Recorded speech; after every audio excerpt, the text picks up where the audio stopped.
All right, there we are. Hey, all right, we're recording. All right, welcome back to another episode of Persuasion by the Pint. I'm Jonathan Taylor, along with Sean Oso McCool. Jonathan, today we got it's not a random flight. We got a little episode planned here for today. And yeah, you were up partying in Milwaukee and got into a conversation that kind of led to this. So yeah, we're going to be talking about some highfalutin brands and stuff and how they get people to spend so much money yeah, by yeah. restricting access to their products. Isn't that amazing? Yeah, that's yeah. crazy. So, yeah, you were talking. I was having a conversation with some people about the topic was Blanton's bourbon Mm-hmm. and also Pappy Van Winkle. Oh yeah, Those two are kind of exclusive to bourbon lovers. They only make so many, and I think they make only so many bottles that they distribute per state. So yeah. if you can get your hands on a bottle of Blanton's, or even more so Pappy Van Winkle, Yeah. You might want to hold on to that because that thing is going to shoot up in value. Yeah, and that's the equivalent of for women. The equivalent would probably be not that women don't drink bourbon. Yeah, Let me go ahead and put that on the record. But it's like a handbag for women, right? There's certain handbags that you can buy, right. and they're going to go up in value no matter what. And Yep. these two bourbons are like that. We're going to talk about other brands in different niches, different things that are similar to. Then we're going to talk about the 6 levers that they're using to make this all work. Yeah. So the 6 scarcity levers. The six scarcity levers. How you can implement this into your business, whether it's a product or a service. Yeah. But it takes, you can't just kind of do it. No. Like you got to go all in if that's going to be your methodology. Yep. And maybe you spin off a separate LLC and have a, product that does that or something. But if you're scared to go all in, because you got to stand by this. You can't just this is not a Black Friday kind of thing. This is this is the part of the brand, the lore, the legend of the brand. So, and we could talk about maybe some marketers out there that do a good job of this in a lot of ways. Yeah. We had Doberman Dan last week on the podcast, and we were talking about Ben Settle, who I think does a pretty good job of some of this. And Dan Kennedy, and everybody knows about Dan and his quirkiness with, obscurity, and, you got to use a fax machine to get a hold of him. All that stuff, those are legend. Those legends have been told over and over and over, but there is some, you dig into this and there is some, interesting stuff behind how intentional this is with a lot of these brands. They, how they do it on purpose to drive up their value. And it doesn't just happen. Yeah. Yep. I guess there's some rare, I think it happens, but we can get into that in a second. Let's talk about our beverages real quick. So we're going away from the pint glass today, and we're downsizing a little bit. And I'm actually having a combination of 2 different things. I'm having a Sarazac rye, which I've had on here before. Okay. It's a New Orleans rye, but then when that gets a little too much or too strong, I've had this one before too. I'm having a Screwball peanut butter whiskey, flavored whiskey, which is really good. It's a little sweet, but it's good. So I'm actually kind of mixing them a little bit half and half, just to I like one it up and the other one down a little bit. So peanut butter, little blended rye whiskey going on here. Yeah. So that sounds really good. Yeah, the Screwball peanut butter whiskey is really good. It's sweet. Yeah. You can't sip it like the Jack Daniel's honey. You could have that by itself and it's not too sweet. Right. But this stuff is a little sweet on its own. So yeah, needs a little something with it. But so that's what I'm having. What are you having? I'm having a little single barrel Bullet bourbon right here. Oh yeah, it's a good Texas brand right there. Yeah. I believe. Well, they're Kentucky. Are they Kentucky? I thought they Yeah, were. they're Bullet was from here. Oh well. nope. They are strictly Kentucky. In fact, I'm reading a book by the founder of Bullet. Okay. They had I picked up a copy. I was actually up in. Wait. People in Kentucky can write? It's rare. It's rare. Wow. I think they. I guess that's why he owns a company. Yeah, I was up in. I think this was last month. I was actually up in Lexington traveling, and I stopped at a Barnes and Noble. You know, those things are those bookstores are still around. Dude, they're thriving. They've made a comeback. Yeah, absolutely. This was actually, you know how they put on the display like the up front, like on the end of the aisle to really capture your attention. So they must have paid a little extra. But the book was by the founder. It's a biography of him starting this company, and he's a good writer. I don't know if he wrote it himself or he's got a ghostwriter or what, but the guy is he writes like very captivating. He's a good storyteller in the book. So Joshua Lysick probably wrote it. Probably so. we should text him and ask him if he wrote that. Yeah. I mean, I've got to think that the way he writes, he doesn't have a background in writing or anything like that. So who knows? Who knows? But yeah, I would guess that he didn't write it. But anyway, it's an interesting story about him starting the company, and to me, it's a very good brand. They unlike what we're going to be talking about today, they don't do the Scarcity pump where they have exclusive bottles that they hold out or anything like that. But we will be talking about some of that today. Yeah. So, but that's what I've got in my glass. All right. Well, let's cheers it up to Yes, Scarcity. Sir. Cheers. Oh, you got your Georgia glass. Yes. Yeah, special occasion. Yeah. I had my hat, but I got hot. But I also have my there we go. My not today Saban, but of course it doesn't apply anymore. Saban's no longer at Alabama, but it's still Bama weekend. Yeah, it's still Kirby's still got a little haunting going on there. Yeah, he needs to exercise that. Exercise the demons tomorrow night. Yeah, exercise the spirit of Saban out of that. So that's right. Absolutely. We'll see. All right, what do you give the old Bullet bourbon there on a scale of 1 to 5 pints? Oh man, I'm gonna have to give this one I'm not gonna give it a 5. But I am going to give it a solid 4.9. This is one that I really love to go to. Okay. On occasion. Wow. I usually don't get the single barrel. Sometimes I'll get. I mean, their regular is just as good, without getting the single barrel. But occasionally I'll pick up a single barrel, or their 10-year.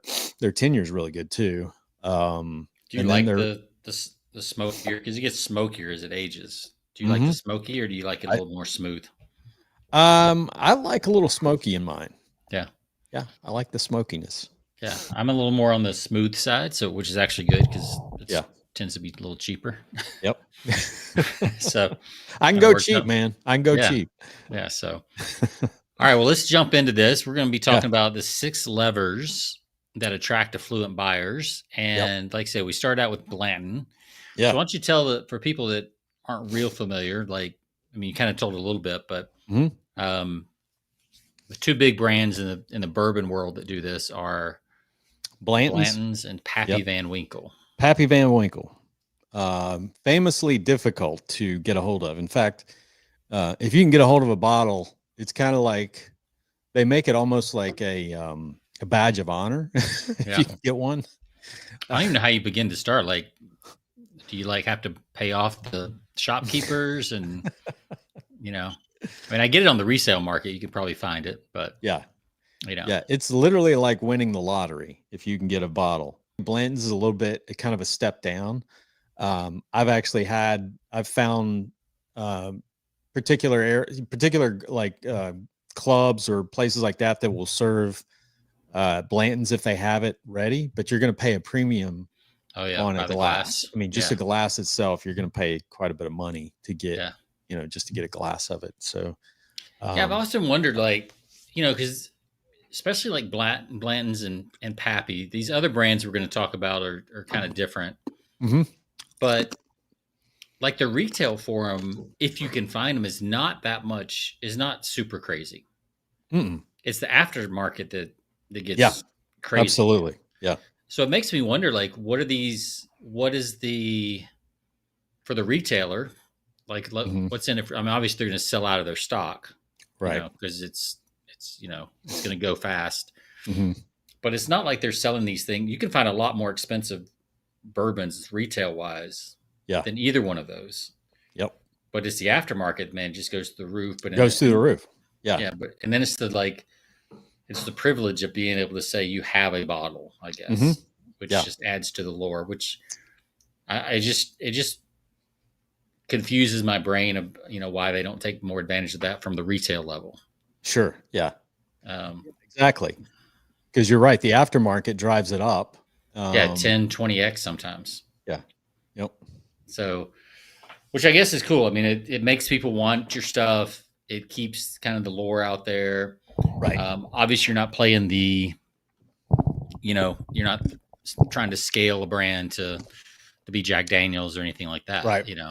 So I think driving up the price is just like, I think people pay a premium just because they can get it. Somebody's offering it yeah, to where they've had such a hard time getting it through, getting it retail that yeah, they're willing to pay the extra to have access to it because they're afraid they just keep missing that opportunity, yeah. uh, you know, to get Like it. I guess you'd have to be like a really good customer of a nice liquor store Yeah.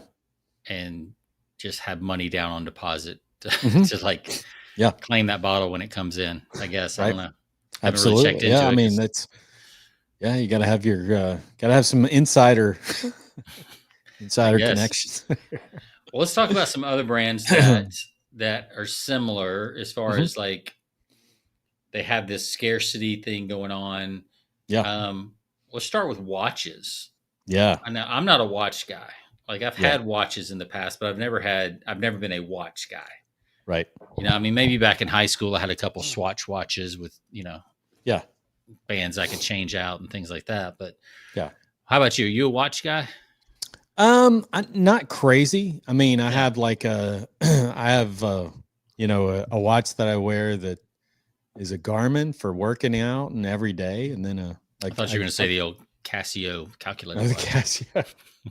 I used to be a huge G-Shock guy, man. I was like, and Okay. that's like a subculture in and of itself, is like these people that follow G-Shock, Yeah. which I used to do. I used to own like several G-Shocks over Yeah. a long period of time, but Well, even no, it's like, Garmin has its following for sure. yeah. Garmin is kind of my go-to just because it tracks everything. So, Yeah. but That no, is I'm not. not that, and that does say something about you, right? It Yeah. kind of says you're an outdoorsy, working out kind of guy, Mhm.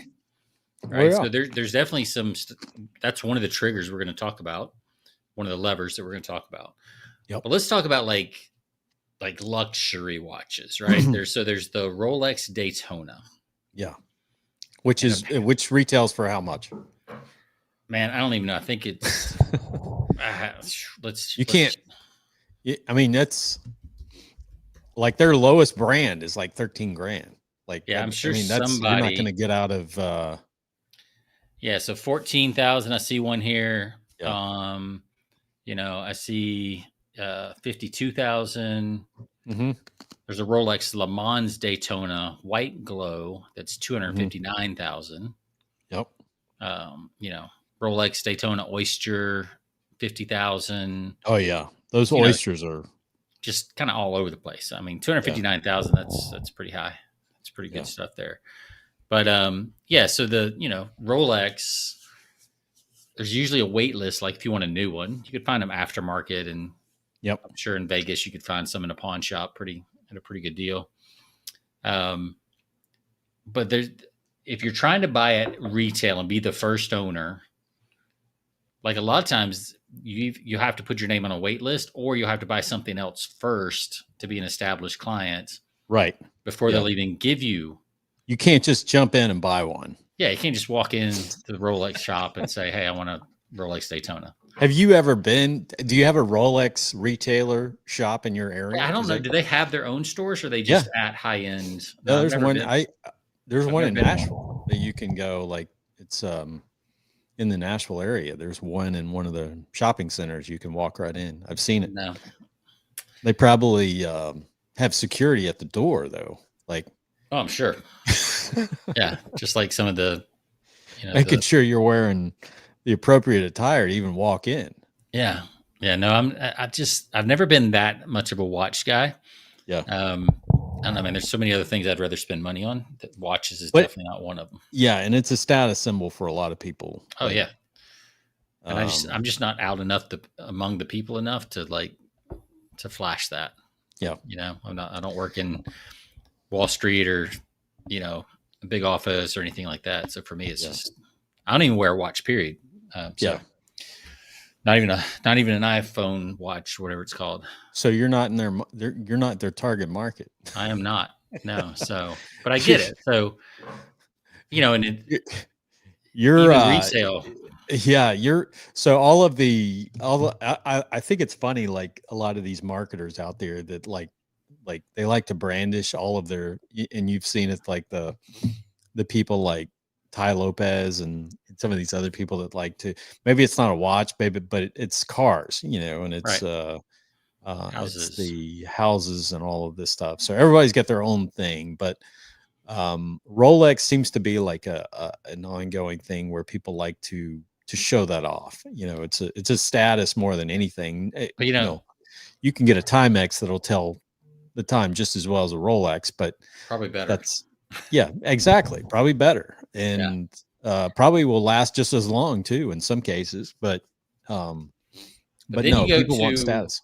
Yeah. So, there's, even in the luxury world, right? There are levels of luxury, right? Yeah. That signal certain things. And like you said, your beginning marketers, your guy who made his first 100,000, like, or his first, whatever million, maybe even, a lot of those guys might buy a Rolex Daytona, but there's levels above, there's, Patek Philippe is another one. They're kind of in the same price range, but if you wanted to get really up there, there's watch brands that most people haven't even heard of. Oh yeah. That go into the hundreds of thousands of dollars. So, easily. I think that's one of the challenges of when you play this scarcity luxury game. Yeah. Like there's always another level, and I guess that's true across all kinds of brands, but man, like trying to keep up with the Joneses in that world is just, that's just crazy. Oh, it's crazy. And I want to, speaking of Rolex real quick, before we move on to like other brands, there's a podcast out there that has a great story that I was listening to recently on the brand Rolex. And it's like 5 hours. So you have to have a little bit of time dedicated to this, but there's a podcast out there and I'm going to give them kudos. It's a podcast called Acquired. It's a couple of dudes, and what they do is they like to take certain businesses and they like to like dissect them or give like the history of them. Yeah. And Rolex was one of the companies that they featured. And it's really interesting because they talk about like Rolex is just a series of paradoxes. Like they sell obsolete, objectively inferior mechanical devices. This is what they say in their podcast. They sell objectively inferior mechanical devices for 10 to 1,000 times the price of their superior digital successors. And demand is stronger than ever in history. Their products are comparable to the Heims Birkin bag and price, luxury status, and in waitlist times. And yet they produce over 1 million units a year. And they make the most universally recognized and desired Swiss watches. So interesting enough, Rolex is a private company. So you can't even you don't even know what their revenue is because it's all private it's a private company, so you can't see a lot of the, what their earnings are. Yeah. Well, but I know it's a lot. It probably takes $150 to make it. Yeah. Oh, easily. Yeah. I'm sure their profit margins are huge. Are just astronomical. Yeah, they said if Rolex were publicly traded, they'd be certainly one of the top 50 market cap companies in the world. But again, they're private, so yeah, not publicly traded. That's smart. Good for them. And listen to this, Sean. They're 100% owned by a charitable foundation in Geneva. It's not even in well, they are in Switzerland, Geneva, Switzerland, but yeah, it's a charitable foundation. Smart. It's good tax reasons right there. That's smart taxes right there. Right. Yeah. Just keep that money in there.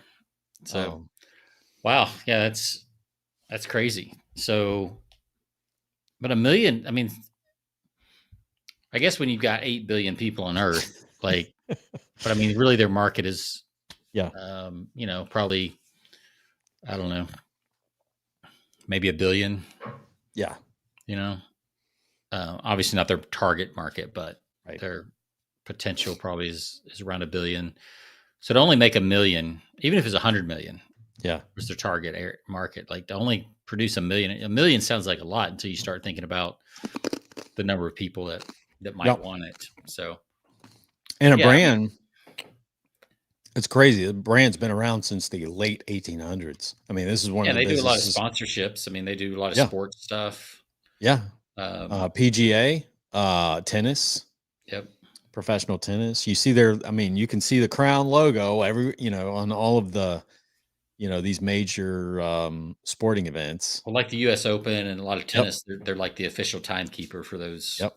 For those. Absolutely. So, yeah. Which is nice branding, but yeah, I don't know. For me, like it's never called to me for sure, for whatever reason. Like I've just never been really called to the watch world and Rolex specifically. Right. I don't know, to me, Rolex of the luxury watches feels like, and this is just my opinion, like it just feels like the first time rich guy. It feels like new money. Yeah. It doesn't feel like old money. Like, it's kind of like it goes with the Lamborghini or the Corvette, like the high end Corvette or the Lamborghini. That's right. Yeah. But it doesn't go with the classic Ferrari. Yeah. What was it? You remember the movie Gone in 60 Seconds? Mm-hmm. Yep. Nicolas Cage, when he's going and he's shopping the Ferraris. Yeah. He's like, I don't want a new Ferrari. Like, I want something with class and style. He wanted like the 1964, whatever. Yep. Yeah. So, it's interesting. If I ever had a Rolex, I'd have to find like some, like a vintage, vintage type thing. Yeah, I'm just not into the flashier. Yeah, so exactly. Something that has some character, that's been around, that has maybe a story behind it. That's a little bit different. Yeah. So I mean, but it's crazy. Their branding is remarkable for a company that's been around for about 150 years. Yeah.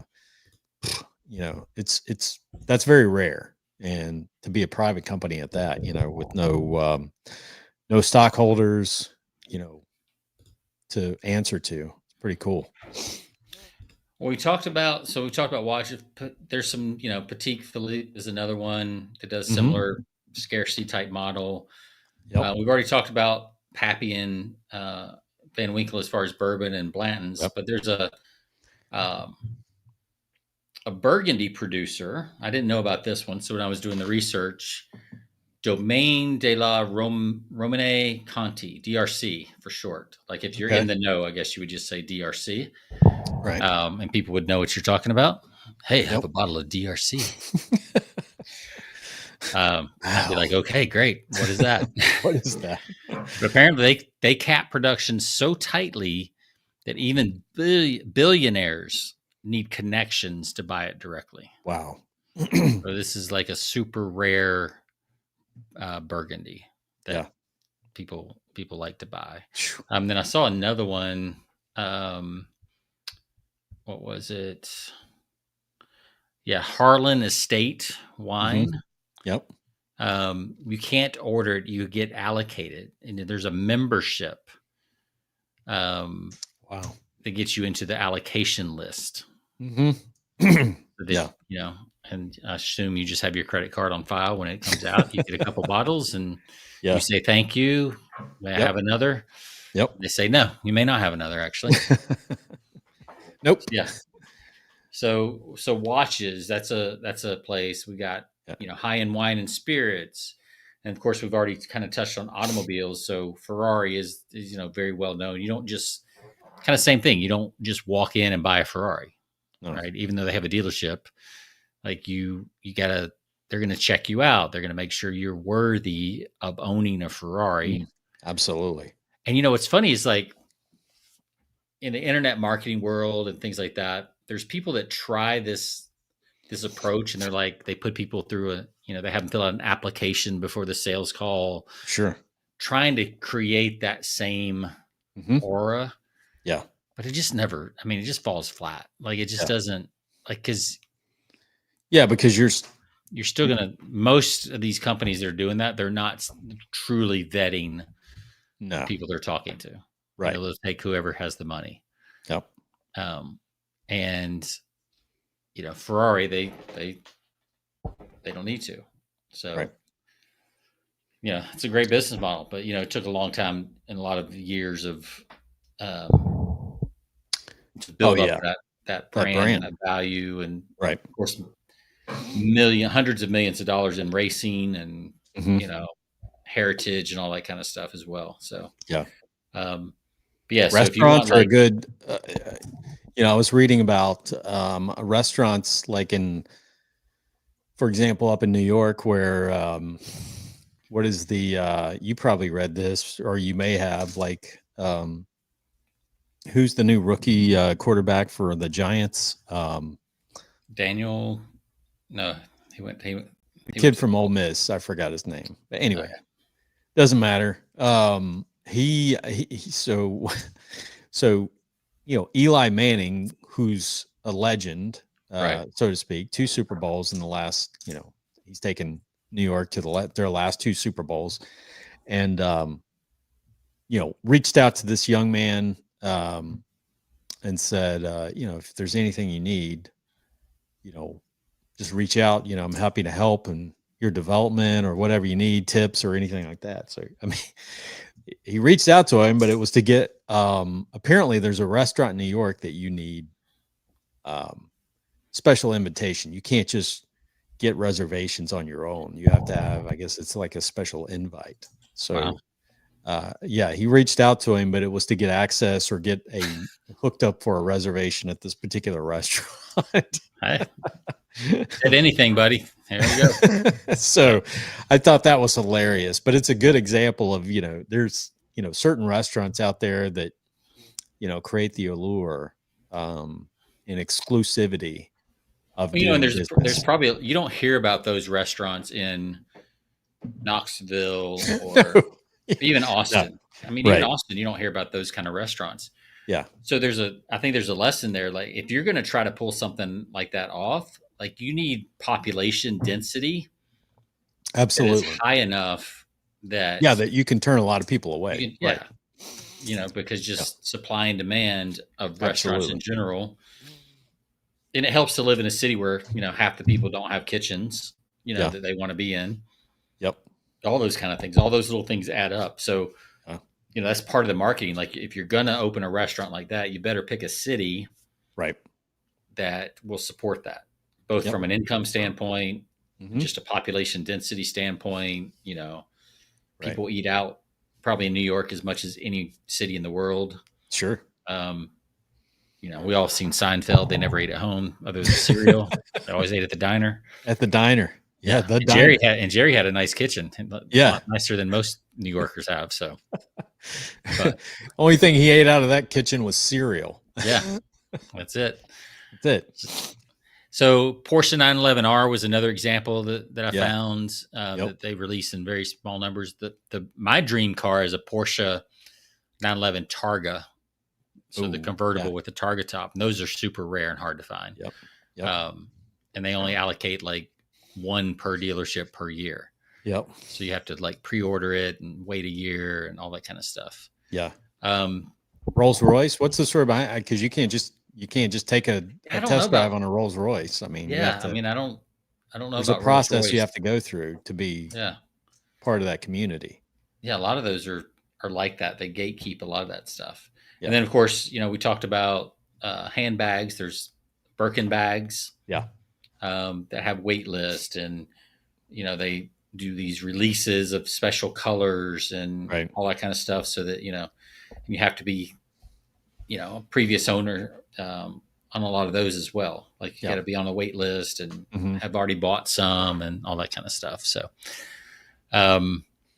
so what are the factors of all of these? What do they have in common? What are this? Because we're talking about the 6 levers. Yeah. And so all of these have a common, a common theme or a common lever that we're going to talk about in terms of exclusivity and what makes them so valuable in the minds of so many consumers out there. So the number one thing that I came up with in the research is status signaling. Yep. So it's not just about having it. It's about what it says, what it signals to other people. Mm-hmm.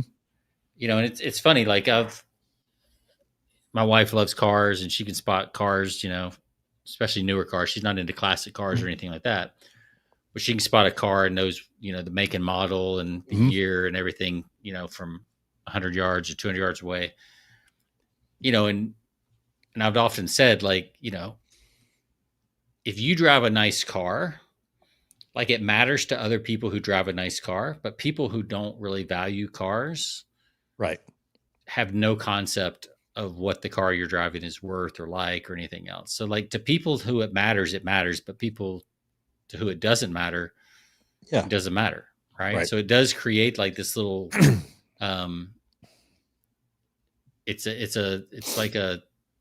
almost like a uniform. Yeah.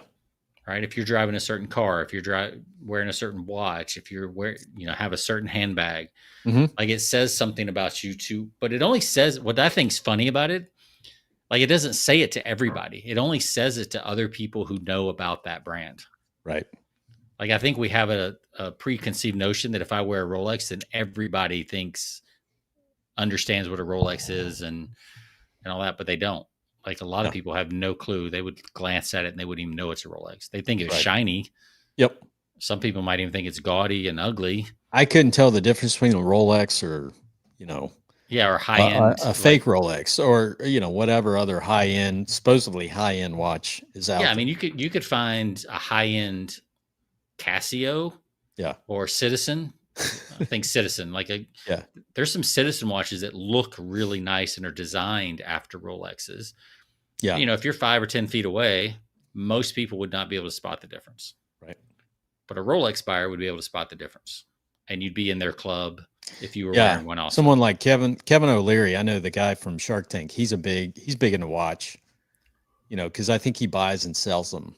So he's got the eye. He can, if you ever watch any of his videos he does on watches, he can spot, he'll have a guest on and he'll talk about a certain watch and it's like they're talking another language to me. But it is intriguing, again, that they're talking about a watch that looks no different than any other watch out there to me, but yet, goes for, thousands and thousands of dollars. So so the second lever is very similar, and that's the idea of like belonging to an inner circle. Yeah. It's kind of what you're talking about there with Kevin O'Leary. Like it's one thing to signal that I have this, and it kind of shows people maybe, both up and comers and people that have it. But then there's like the actual, if you actually own it, that's being part of a club, right? That the only way in is to own that thing. To own one of those things, whether it's a Ferrari, whether it's a certain type of wine, a Rolex, Daytona. Almost like paying your way in. Like, you're paying your dues, and your dues are like having that thing. Well, it's almost like being a member of a country club or a nice golf course, right? Yeah. There's a initiation fee that you have to pay. Mm-hmm. That if you're going to and then you still got to pay the greens fees and everything else, and Absolutely. the food bill and everything else. But it's basically it is very much like a country club where you're going to be surrounded with like-minded people. Mm-hmm. It's just that it's spread out over, the whole world. So absolutely. Now this is where I think the third lever, I think, is where, Blanton's really shines and Pappy really shines, and that's the ritual and the story of the brand. Yeah, right. I think Saddleback Leather does this pretty well. Oh yeah, great company. They do stuff. It's I wouldn't consider them high end by any means. I mean, they're not cheap, but they're not crazy expensive either. But there is a really strong ritual and story, and there's a handmade, handcrafted kind of aspect to it. Yeah. That I think, and they are limited in production. Yeah. They could probably sell a lot more if they went a little more mainstream, but they seem to be doing pretty well. So yeah. So yeah, that ritual and story, and so it's not just like I could drink Scarcity rye, mm-hmm. and there's no story behind it, right? I just went to the liquor store and I bought Scarcity rye. I just picked it up. It wasn't difficult. You didn't have to overcome a lot to get it. Whereas, you get a bottle of Pappy Van Winkle and it is a ritual. I mean, there's gonna be a story behind how did you get this? Yeah, how the hell? Yeah, people want to know whoa, how did you get that? Yeah. And it's like, well, I spent 3 years. I bought pizza for the local liquor store's owner every Friday night for his family for the last 13 years. Yeah. And then he put me on the list, and I had to put down my American Express black card to make sure it would go through when it came in. And like, there would be a whole story behind it. Right. Yeah. And that story you would tell while sipping with your very, very close friends. Because, just your random brother-in-law is not getting your Pappy Van Winkle. No, it's not getting broken no out. Offense, but getting the bullet. So, it's like, yeah. So yeah, that's that story and that ritual. Like, and I think of these, I think that's the easiest, not the easiest, but I think that's the one that you could manufacture. Yeah. As a small business. And we've talked about story a lot, but like you could manufacture that as easily as anything else, without affecting your bottom line too much, Yeah. Because if you limit accessibility and you limit the number of things, that could be a cash flow problem depending on where you are in the market and all that kind of stuff. Absolutely. Yeah. So what's the next one? Manufactured inaccessibility. Artificial constraints fuel desire. Yeah. So otherwise known as scarcity. What we talk about in the 6 principles of influence, scarcity. But the fact that it's not because there was some viral video that went crazy and made it scarce for 6 months, right? Mm-hmm. This is like manufactured, I think, is the key idea here. Yep. And I've heard that every Christmas, there's usually an it toy that is decided ahead of time, and they release just enough before Christmas, between Black Friday and Christmas, right, to get demand up, but not enough to satisfy demand, and then people buy other stuff to take the place of. Absolutely. But then kids are so disappointed that come January, when they miraculously come back in stock, then the parents go out and buy. All of a sudden, there are PlayStation 5s or 6 or whatever generation we're on. There's they're everywhere. Whereas a month before, mysteriously, you couldn't find them anywhere. Which plays into actually 2 principles of persuasion, which is scarcity, as we're talking about, and also commitment and consistency, which is you've committed to buy that toy, for little Joey, for Christmas. But if it's not available, you got to get him something else, but you're still committed after the fact. So you're going to spend money before, you're going to spend money after the fact when it's available in January. Yeah. And that's the goal, right? Because they want the industry as a whole, let's say if I have a PlayStation 3 and I'm wanting a 6 or whatever. Yeah. And again, I'm not a gamer, so I don't know what generation we're on. Yeah. But now as a parent, I'm like, well, I'll just get him some games because we couldn't find the Right. newest Right. console, so I'll just get Yeah. some games. Yep. And then in January we'll get things. So now they sold more stuff, right? Yep. By design. Absolutely. Yeah. So yeah, they increased their sales because typically somebody's going to buy something else related to that. And then after the holiday, they're going to be in stock. Like you said, miraculously, they're going to be on the shelves. Yeah. And little Joey's going to get his PlayStation 6 or whatever it is, whatever the latest one is. And it's like, oh yeah, they were just, we didn't see them in the back room. Right. They were right there. That's right. But here they are now. That's right. Yeah. In the meantime, pre-Christmas, we've sold him like 6 or 7 games. Maybe the handheld version or something like that. It's like a couple of just shut up. Here, take this one. Take this. Yeah. So yeah, let's satisfy little Joey, and then after the holidays, we're gonna have that PlayStation ready for him to go. Yeah. So the next one, when I asked Chad about this, it was like price inversion, which is this kind of, the paradox that it's not really a paradox. I mean, it's basic supply and demand, I guess, but the less accessible, the more people are willing to pay to try to get access to it. Right. So that's where we're talking about the Porsches and some of the wines and things like that. Mm-hmm. But again, I'm just amazed how in today's world with things like eBay or some of the other aftermarket sites, and Gary Vee talks about this all the time too. It's like the arbitrage of like buying something that's rare or hard to find and then flipping it. Right. Yeah. Now these are even more so than that. Like sometimes vintage stuff, it's just hard to find. But it's not necessarily limited in production. It's just hard to find because it's old and all the other copies are gone or whatever. But yeah, it's that's just basic supply and demand. Like if you hold back and as long as you can create the demand side, I mean, that's the catch, right?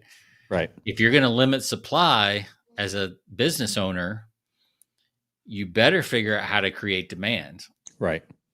So that you can sell out at a premium. Yep. Right. You can't just sell out at a normal price. You're going to have to sell out at a premium price to the rest of the market. Right. To make this model work. Yep. And that's, I think, so it better have that story. It better have some of the other stuff we've talked about, or else you're just going to be selling the Me Too product at a higher price and you're not going to be able to get the demand for it. Yep. And I think that's where a lot of that, like high ticket coaching and a lot of these programs in the internet marketing world, information marketing world, I think that's where they've made the mistake. There's not enough lore and legend. Yeah. Whereas like you take somebody, Alex Hormozy, for this last launch he did, he spent 3 years building up the story and the legend and the lore, but he spent a ton of time and energy and effort and money to create that story so that he could have that result. Right. And speaking of that, I would love to know his net numbers, like, because I know he paid affiliates. I know he spent a ton of money on marketing, on ads to get people. How many books of that did he sell? I can't remember the number, but he sold them in packs of like 200. Yeah. So I'd be curious to see from an accounting standpoint, and this is a little bit of a tangent from our show, but like from an accounting standpoint, like I know like when a company sells gift cards, it actually shows up as a liability on their account. Yeah. Oh yeah. Because they haven't provided any goods or services yet. Right. Right. So I wonder if like with Alex, and it's still a remarkable feat, not putting him down. It's pretty amazing what he did. But I do wonder, like, if I sell you 200 books, a 200 book package, and there's a code to redeem that you're supposed to share to redeem so that other people can redeem the 200, the 199 copies that you don't want. If you can't get rid of all those, does that really count as a sale. You know what I mean? Oh yeah. Like, Good point. So because and it makes me wonder, like, his mission was, I want to get these books in as many hands as possible. Well, yeah, that is different than selling $100 million worth of books.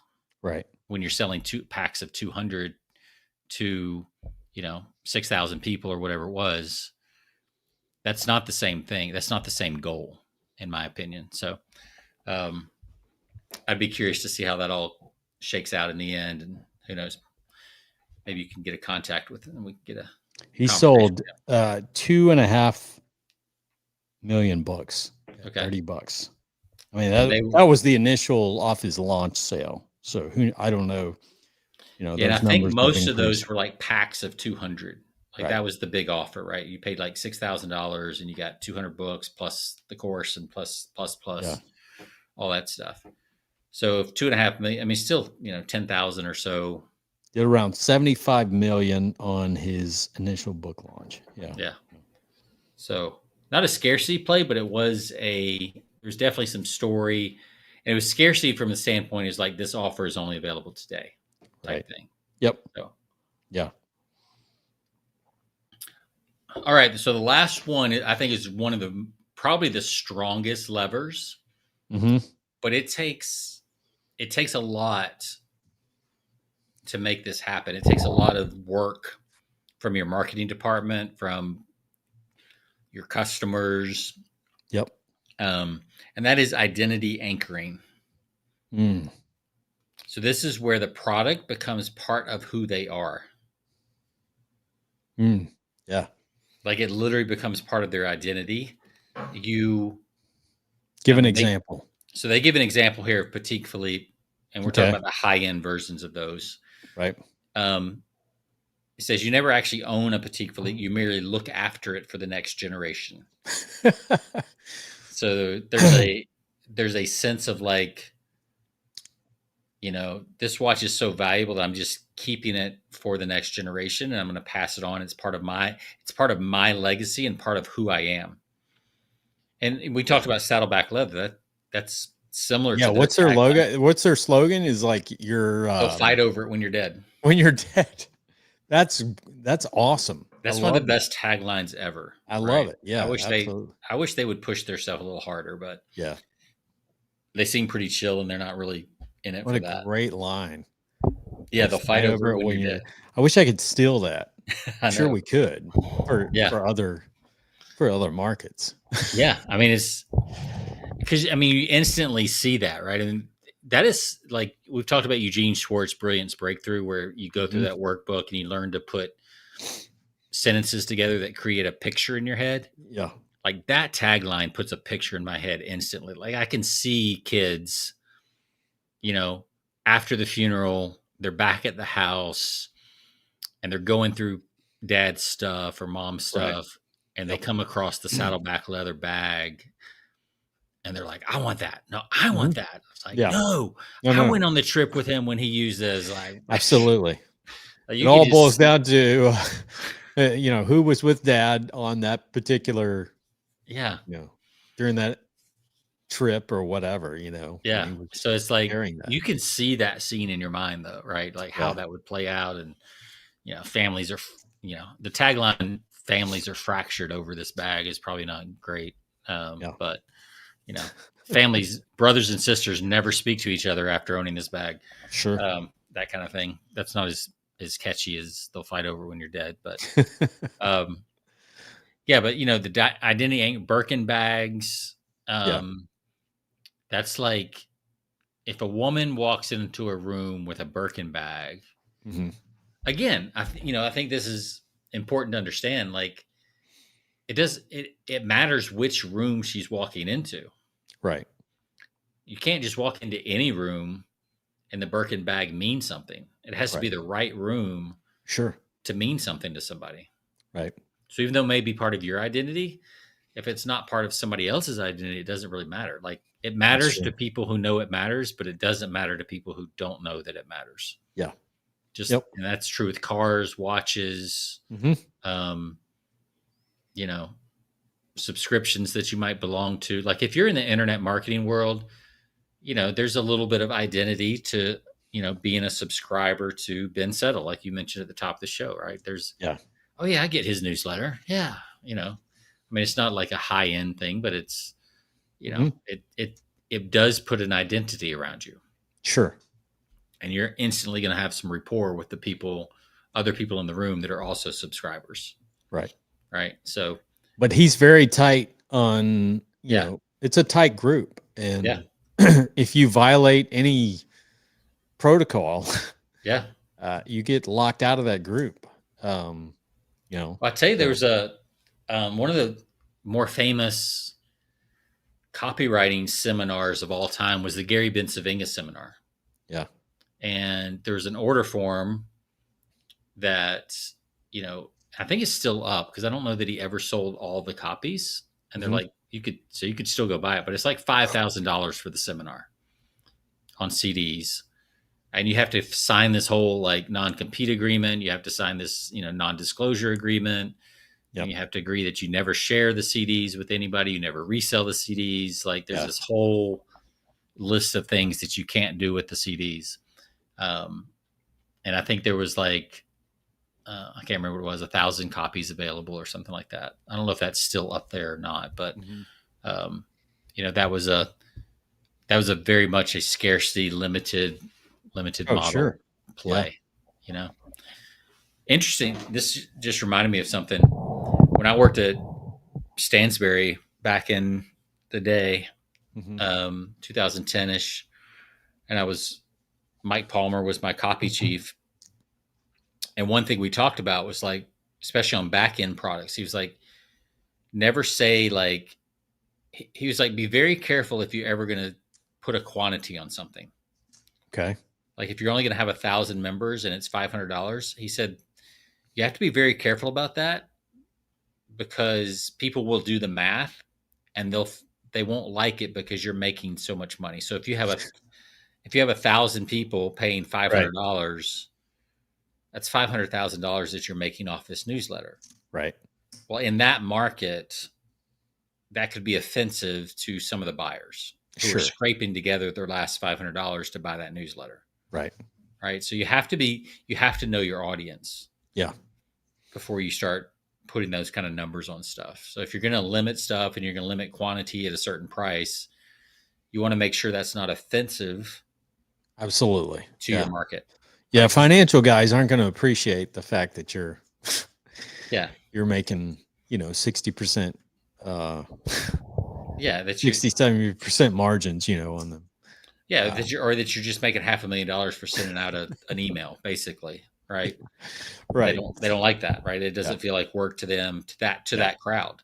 There's other people think it's brilliant and they'll sign up right away because they think it's a brilliant way to leverage your time and your money. Yep. So you just have to be careful. Like you have to know your audience or you have to groom your audience or you have to create your audience to like that kind of stuff. And that's what all these companies have done. Right. They've created a market where they go after a very specific type of buyer, and in most cases have created the buyer.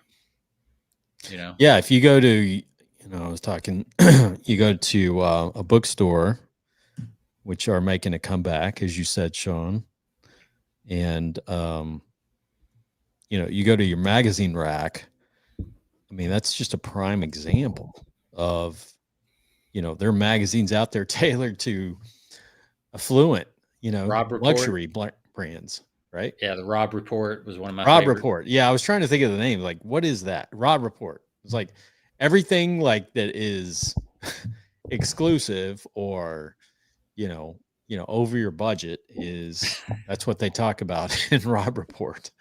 Yeah, or Architectural Digest, right? They're like, just the dream homes, the rich and famous type stuff, Yeah. And if you look at the ads in those books, it's the ads for these companies that we've talked about. Some of these companies don't even do ads, right? But they don't need to. But I'll sometimes just go to pick up like a Robb Report or a Cigar Aficionado or like a couple of magazines that are like in very affluent niches just to like see what what the ads are and what people are, how they're marketing. And you can do that, like even fly, something as or obscure as fly fishing. Like, I mean, there are fly fishing people out there that will spend, $5,000 on a rod, Yeah. easily Yeah. without a second thought. It's just like, it's just what they do. They're Yeah. looking for the best out there, and because they're dedicated fly fishermen. So Yeah. And they'll spend 20,000 on a guided tour, yeah, to, easily. on the whatever river, Yeah. stay in a luxury cabin, Hmm. Yep. they might spend 30 to 50,000 for that trip, Yeah. just to go stand in the water and fish. Yeah. Right. So it's, which you can do for free just about anywhere else in the world. Right. But, Yeah. it's just, it's amazing. There's so much money and affluence out there that if you want to tap into it, you can, but you have to understand Yeah. these things. You have to These. understand the signal that you're sending. You have to Yep. understand the circle that it includes that buyer Absolutely. in. You have to Mhm. understand the story that you need to tell that Yeah. they want to retell, right? I Yep. mean, and that's how you know you got a good story. When again, when I worked at Stansberry, one thing I did is I went up to the customer service and I would listen in on things, Hmm. and you knew you had a good promotion going, because a lot of the Agora companies, they or any good copywriting, they make up a name for your mechanism, right? So Right. with P90X, it was muscle confusion, right? That was the Sure. phrase that was different and new and unique. Right. Um, so when you come up with a phrase like that, I went up to customer service and you would hear that phrase, not the newsletter's name, but you would hear the mechanism name that we used in the copy. Yeah. People would call in and ask for that. Mm. They're like, I want the muscle confusion program, if it was P90X, Ooh, yeah. right?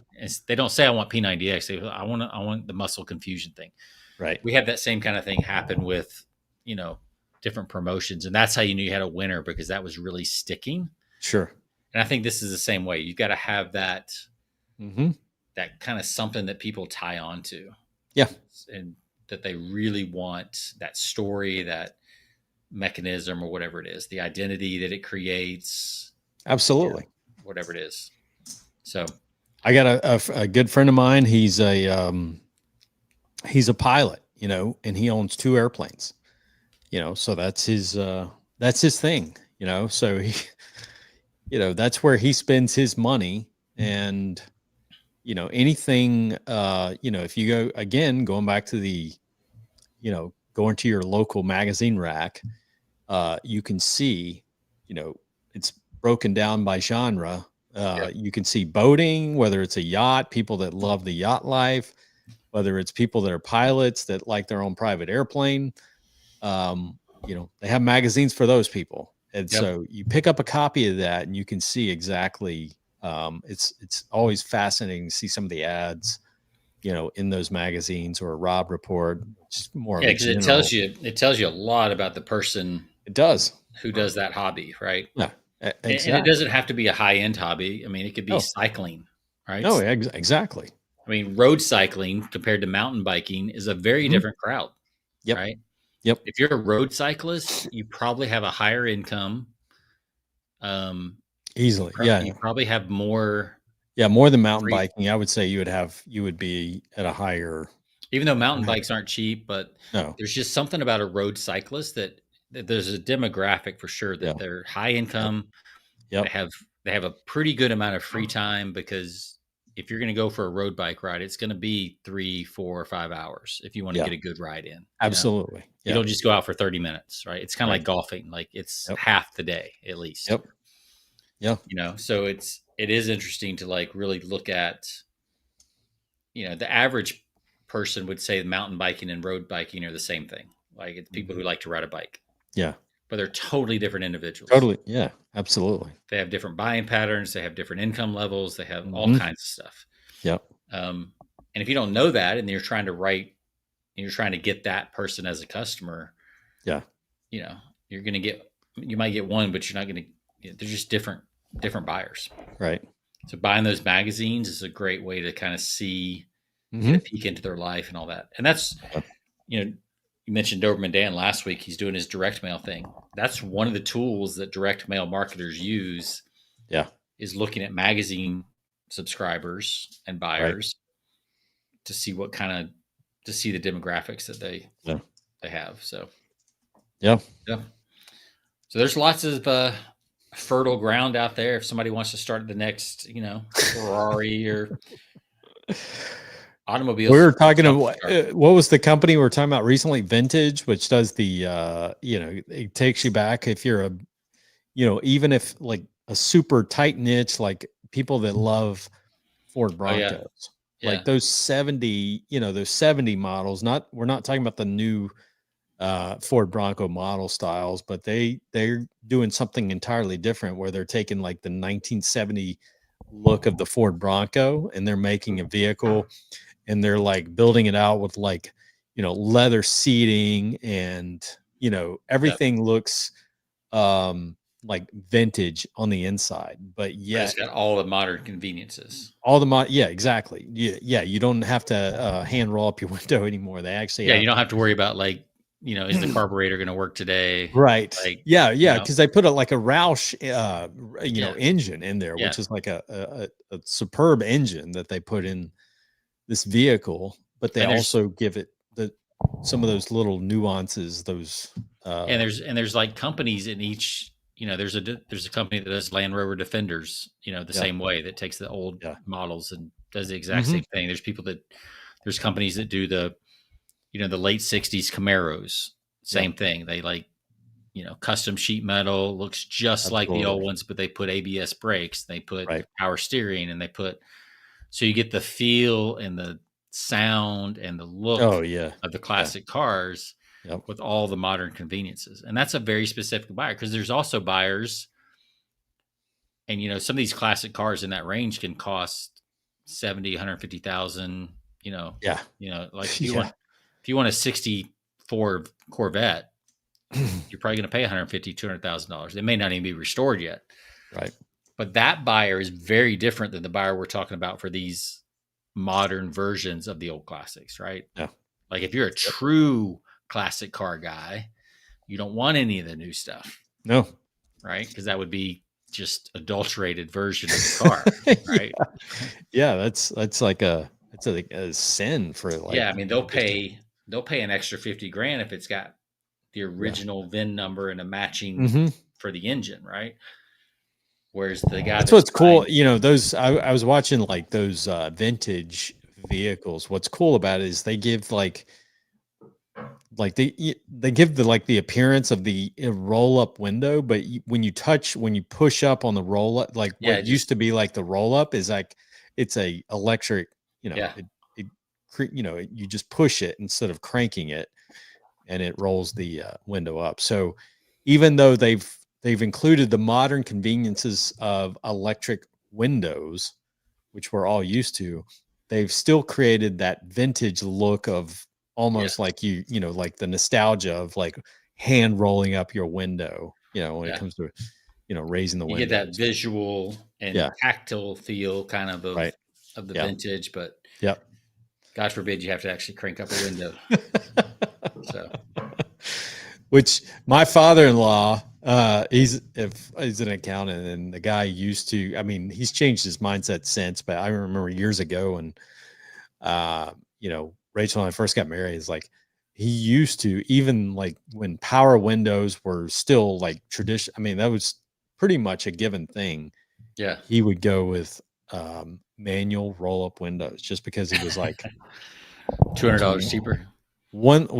Part of that was probably being cheaper but it was also thinking in terms of that's one less thing that I have to worry about going out. Breaking, if something goes out with the electronics, then I want something that I can just, know that every time I manually crank that thing, that window is going to be up. So, I totally get that. Like as I get older and tech gets more and more intrusive, it's like, it's like, like if I want to listen to music and the internet's down and I can't listen to Spotify, like, what do I do? So I have a radio in my office now so that I can listen to like just the radio. Just the radio. I I don't have to have Spotify or anything else, right? It's just, Yeah. and it's free right over the airwaves. Right. It's like, oh, Yep. wow, no Yeah. subscription required. I just turn on the radio. I mean, I got to suffer through a couple commercials, but Yeah.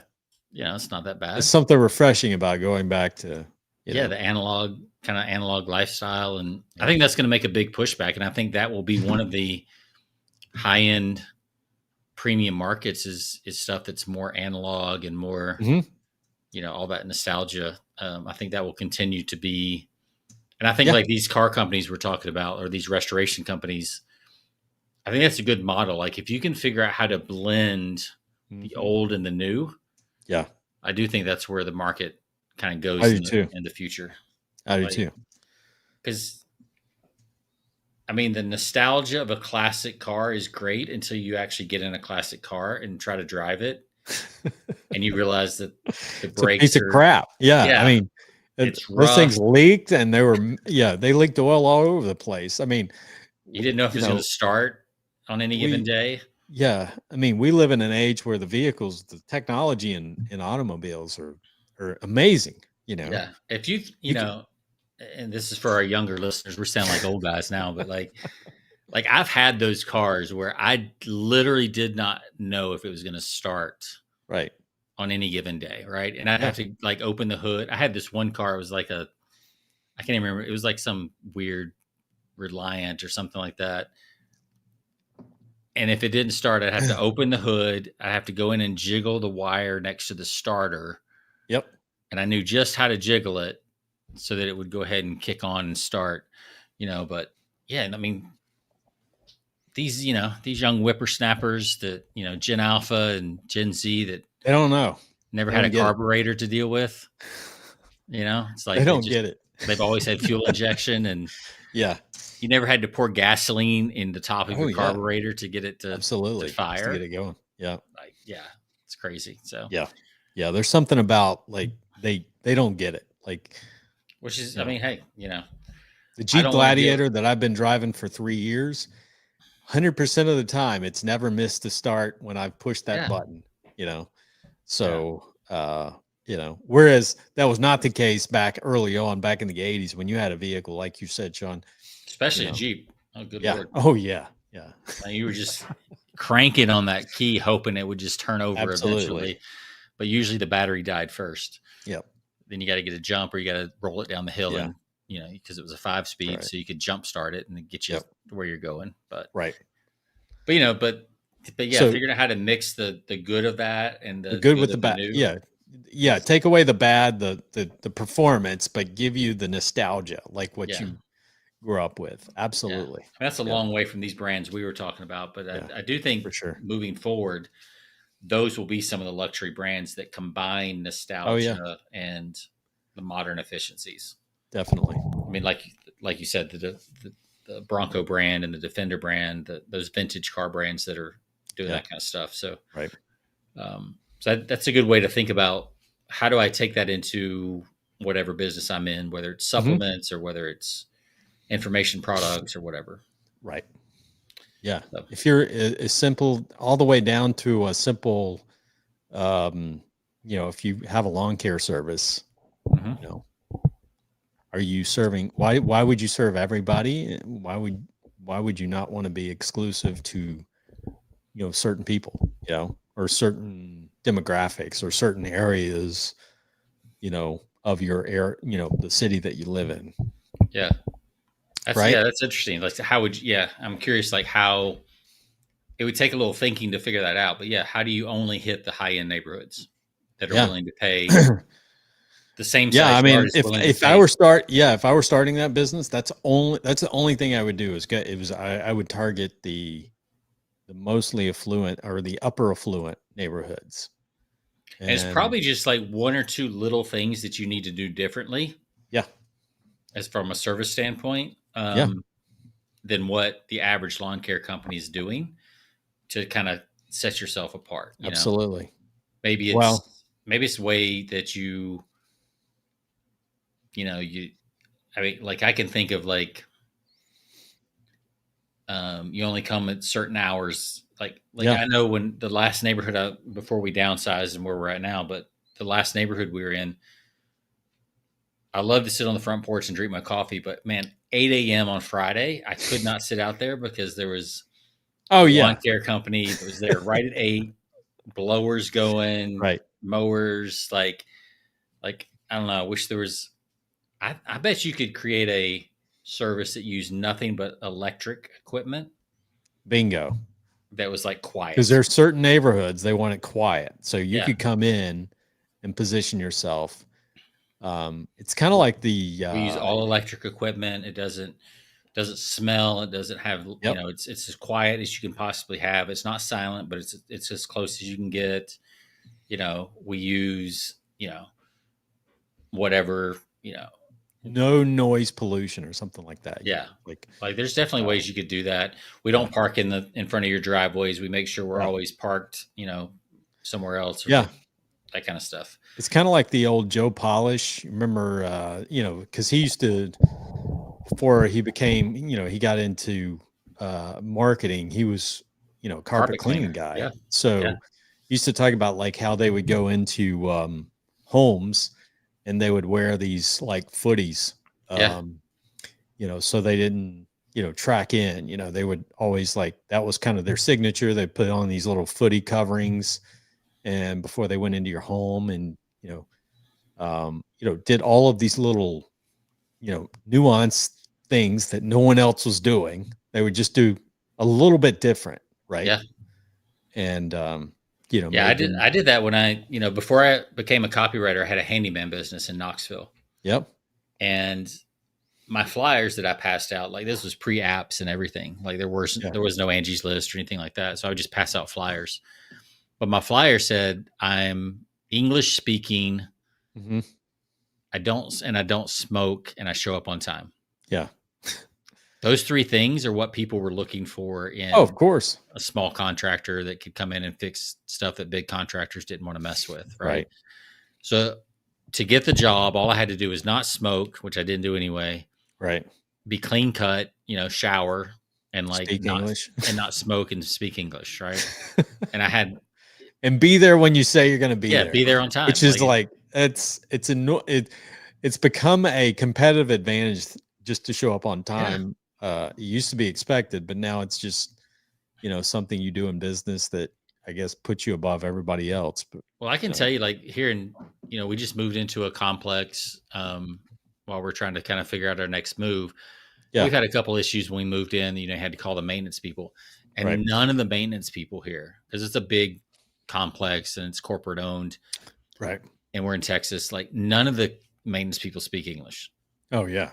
Right. So like I'm trying to explain the problem, and like literally they can't speak English, and we're like using Google Translate, and like I was telling Tamara, I was like, man, I could start a handyman business here and just advertise that I speak English and easily, probably never run out of work. Right. Yep. And I'm not trying to be like, racist or anything like that. It's just the fact is there's the people that hire those people. Yeah. Get frustrated if they can't communicate with them and tell them what's wrong. Right. And so that's a market opportunity, and you could charge a premium for that. Now you're not going to be the cheapest guy in town, but you could, that's what we've been talking about. Yeah. Like if you want to be the premium, you've got to go where what the market wants. Yep. So I'm not going to do that though. I don't feel like fixing stuff for people, but if I had to, that's something I could go back to. If we were 20 years younger, maybe. Yeah. Right. That's a tough life. So, but yeah. Or I can learn Spanish and be the interface and have have some workers that could do the work. Sure. Because that's a missing piece too. Like some of these companies, they just need a person on site that can interpret. Right. Yeah. But it's the main thing. So, all right. Well, it's a good show, man. Yeah. Good stuff. 6 levers to attract affluent buyers. Yeah. I mean, you can apply it to your business. It doesn't matter. Service, product business, doesn't matter. Something to think about in terms of how to create scarcity, how to create, value, in the minds of your customers. That's what you want to be doing. Like, and at the same time, it's not the only way to do business. Like No. if you want to flood the market with your stuff and just go for scale, you can do that too. Yeah. Like, Yeah. you can, Amazon is the total opposite of that. you can So be Budweiser. you If you want can, to be Budweiser, be yeah. Budweiser. If you want to be Yeah. Pappy, be Pappy. Like, That's right. there's not a right or wrong, but No, you do you have just to figure out, choose. figure out what works for you. You can go volume or you can go exclusivity. So Yeah. there's different ways to do that. So, But you can't charge, $50 a case for Budweiser, right? right. Like Yeah. you gotta pick your brand is lane. already your If you brand is want to set do in that, stone. if you want to do that, you need to spin off an LLC Yeah. and have a high end brand and a low end brand. Right. And if you want to take both sides of the market, Absolutely. and kind of keep a firewall between those, which is what Budweiser does. I mean, they buy high-end brand, they've got their, their staple brand, but they also buy up some premium brands out there, Yeah. I mean, Coca-Cola does the same thing. They've got, they hedge all of these big beverage companies hedge. They do a little hedging, right? Yeah. Yeah. So.